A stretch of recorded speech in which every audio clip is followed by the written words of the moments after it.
Mikey G, and it's Wednesday, January 4th. In a new trademark filing that went unnoticed, Tesla is hinting at making electric motors for airplanes, boats, and more.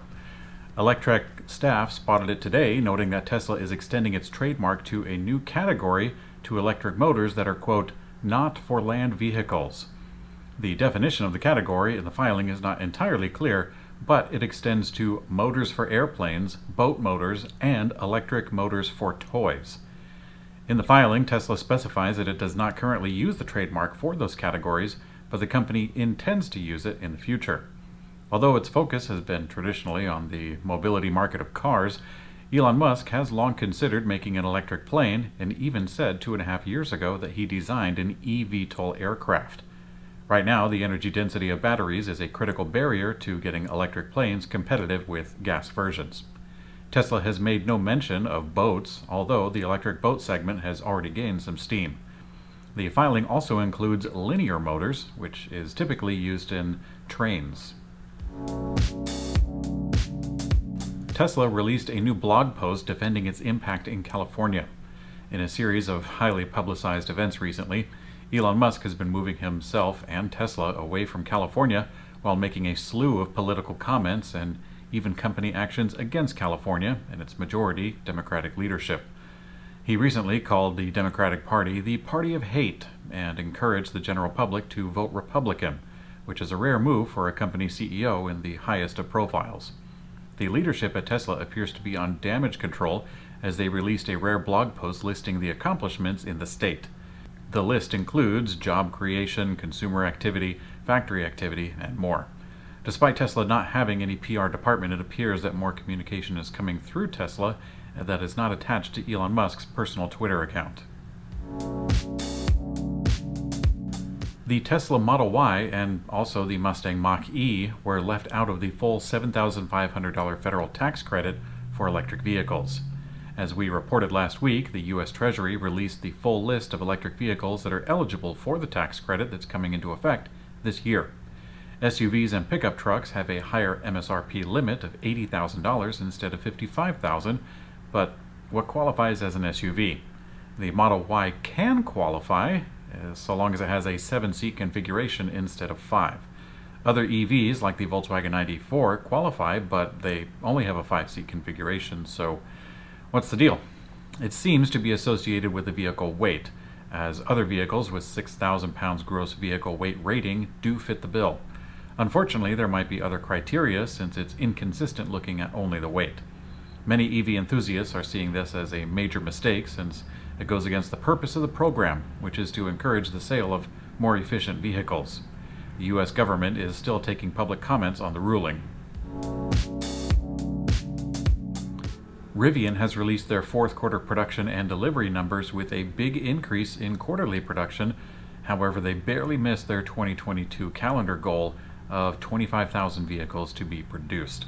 The company did produce 10,020 in the fourth quarter, delivering 8,054 of them. And that's just 663 vehicles shy of their total year goal.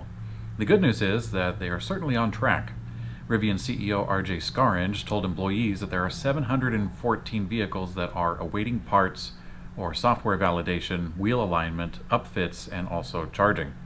These vehicles didn't make the count as being finished, but if you ask me, I would say they made their goal, but my opinion isn't worth too terribly much because Rivian stock has been trading at about $17 per share.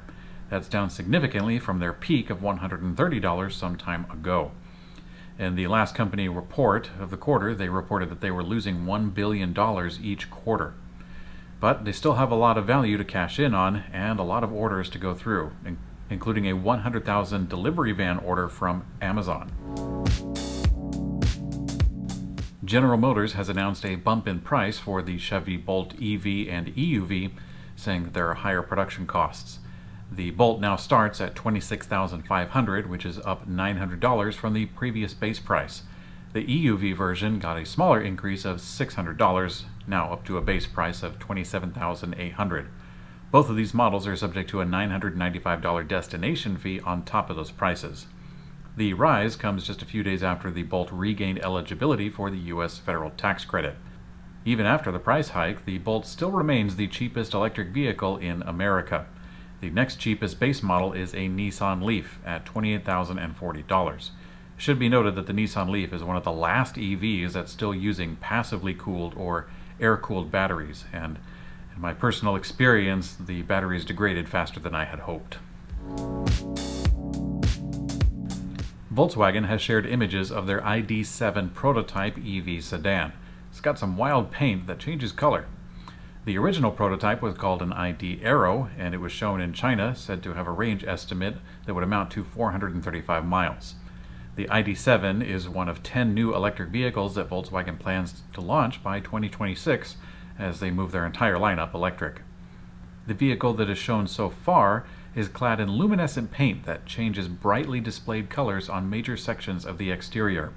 BMW actually had a similar concept color changing paint, however, it was not internally illuminated. For the Volkswagen ID.7, we expect to hear more details this week at the CES show. Okay, it is opinion time. I think that Tesla really needs a PR department. The days of Tesla being a ragtag group of fighters going against the big dogs are drawing to a close.